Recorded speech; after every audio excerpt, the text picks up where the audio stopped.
আসসালামু আলাইকুম। আশা করছি আপনারা সবাই ভালো আছেন। কালকে আমি আমার খুব পছন্দের একটি খাবার কোল্ড কফি বাসায় বসেই তৈরি করেছিলাম রেস্টুরেন্টের মতন, খুব কম সময় আর কম খরচের মধ্যে। এখানে আমি নিয়েছিলাম চিনি আর কফির ৫ টাকা দামের প্যাকেট আর একটু পানি।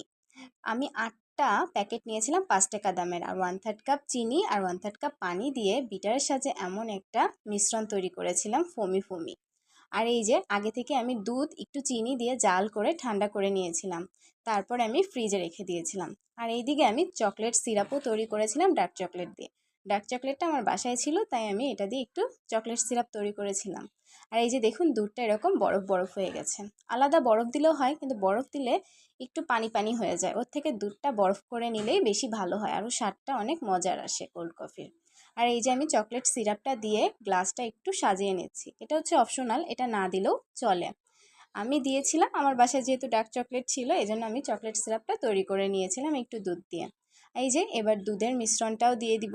তার কিছুক্ষণ পরেই আবার সাথে সাথে আমি কফির মিশ্রণটাও দিয়ে দিচ্ছি। সব কিছু একসাথে মিক্সড করে সত্যিই কোল্ড কফির স্বাদটা অনেক মজাদার ছিল, একদম রেস্টুরেন্টের মতন। মনে হচ্ছিল না যে এটা বাসায় তৈরি করা। অনেক মজার হয়েছিল। আমার তো কোল্ড কফি খুব পছন্দ, আমি তো আর বাইরে থেকে খাবোই না, এরকম বাসায় তৈরি করব, খুব কম খরচের মধ্যে কম সময়ের মধ্যে তৈরি হয়ে যায়। খুবই ভালো লেগেছে। রেস্টুরেন্টের থেকেও খুব মজা, রেস্টুরেন্ট থেকে বেশি দাম দিয়ে কেনার থেকে ঘরে বসেই এমন কম খরচে কোল্ড